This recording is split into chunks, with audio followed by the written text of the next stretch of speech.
Magkakapatid po na Philippine Loopers mula po sa Isabela, dumaan sa lalawigan po ng Pangasinan. Kilalanin natin kung sino-sino mga yan sa Good News ni Idol Maya.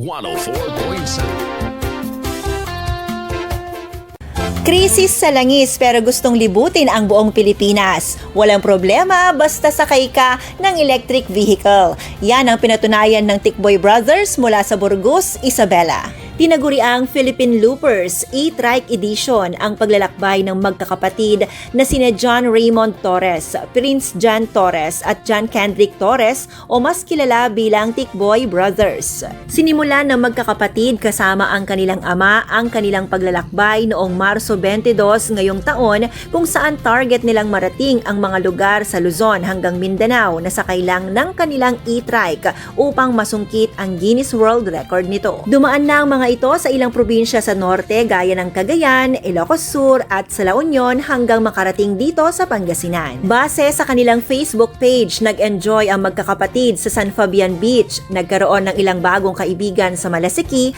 at pinatuloy sa tanggapan ng munisipalidad ng Mangaldan. Sa bawat lugar na kanilang napupuntahan, nagkakaroon sila ng mga bagong kaibigan, bagong karunungan at bagong alaala na dadalhin nila sa kanilang buong paglalakbay. Sa kanilang memorable experiences sa paglalakbay, baon ng magkakapatid ang determinasyon na kapag pursigido ka ay makakamit mo ang iyong pangarap sa buhay.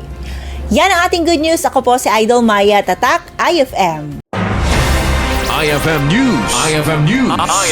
IFM News.